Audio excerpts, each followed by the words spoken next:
Hi and welcome to Knooking 101 here at the Totally Fierce Crochet channel. And in this episode, I'm going to show you how to nook the moss stitch in the flat and in the round. And let's start again with the flat version. Now, the moss stitch is a stitch that works best with an even amount of stitches, so 10, 12, 20, just as much as you need.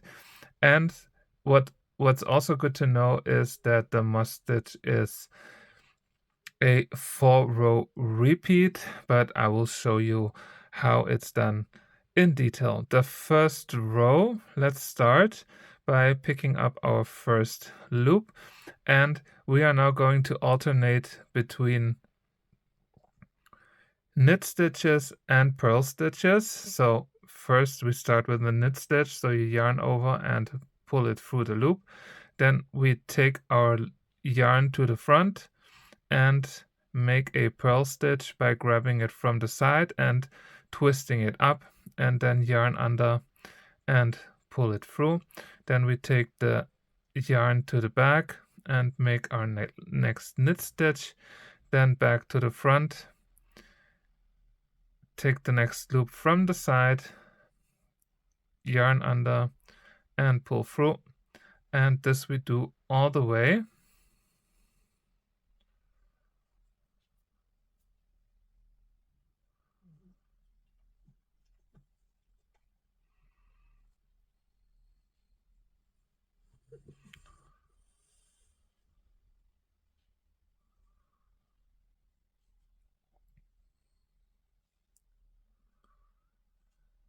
So we end this round with a purl stitch, which is correct. Then you can release the helper yarn, turn your work, and then we are basically making the exact same thing just from the other side. So we start again with a knit stitch, then a moss stitch. So we start again with a knit stitch, then again take our yarn to the front and make the next purl stitch, and then the knit stitch, and then the purl stitch all the way through.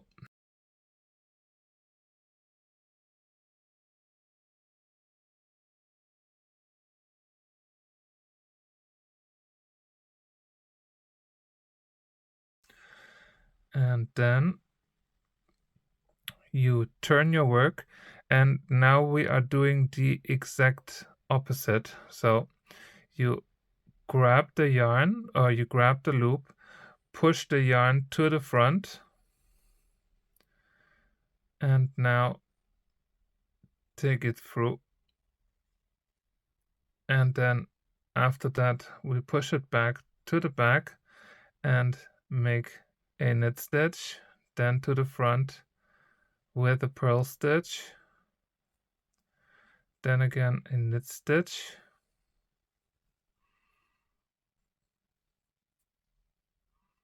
purl, knit. So whenever you had like 2 knit stitches on top of each other, like you have it here, then you get now 2 purl stitches on top of each other before then going back to the first round basically. And in that case, we end our round with a knit stitch, pull the yarn through,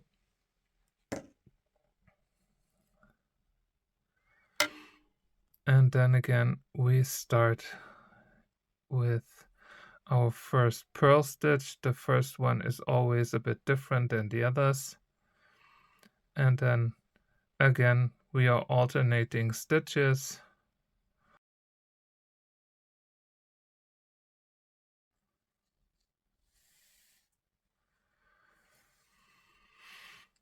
And this is basically it, the 4-round repeat that we have to do, that we have to continue right until the end. And now, since we have the yarn in the front, of course we have to now bring it back like we had it in previous stitches, and for that matter take it back to the front already. You could also just skip the first stitch, but then the stitch number would be completely out of order, or just make a single chain or something like this. But I'm just going to show it to you how I learned it. Of course, always feel free to do it your way or experiment with it. That is absolutely fine.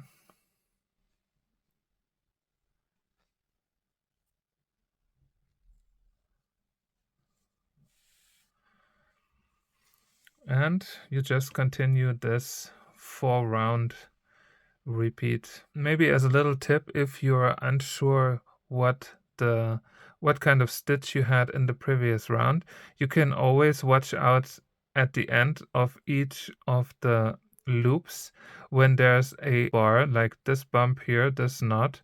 You will always know that in the previous round this was a knit stitch, whereas when you don't have it, like you see it here, because there's the stitch underneath it, this was a purl stitch in the previous round, and there the bump is in the front.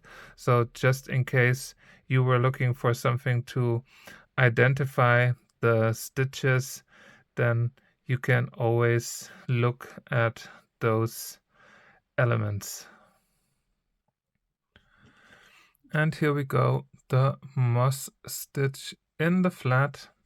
As you can see, you get a super pretty structure, very 3D, and perfect for hats and also shawls, scarves. I mean, you can really use this moss stitch for almost everything, and the great thing is the front looks identical to the back, so definitely a great stitch to know how to nook.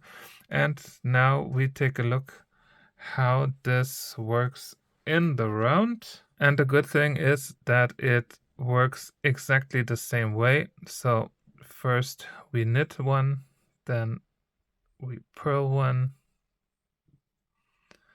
then knit one, purl one, right until the end, and then we make the same kind of stitches on top of the previous stitches before then switching it up for 2 rounds. But of course I'll show you.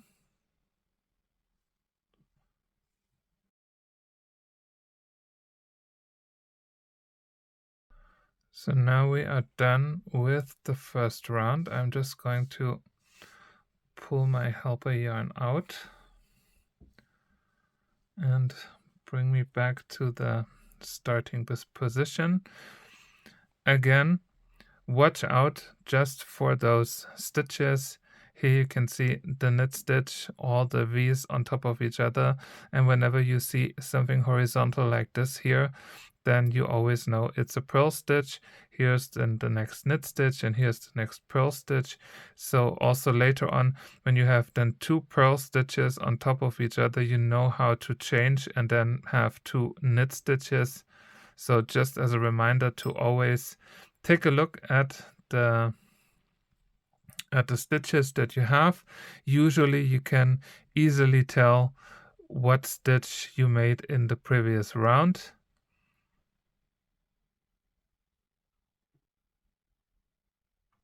Sorry, I was in the wrong loop. Now here and in the first one.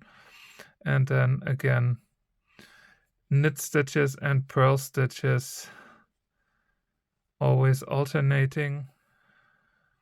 And we are already at round number 3. Here we have the 2 purl stitches on top, which means here we have 2 knit stitches.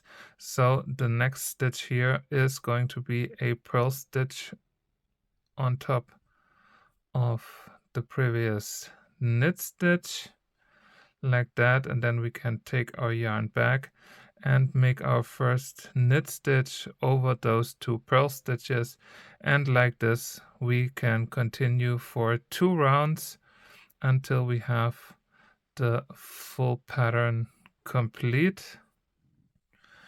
And here we go, the moss stitch in the round looks exactly the same like in the flat, and again The inside looks the same as well.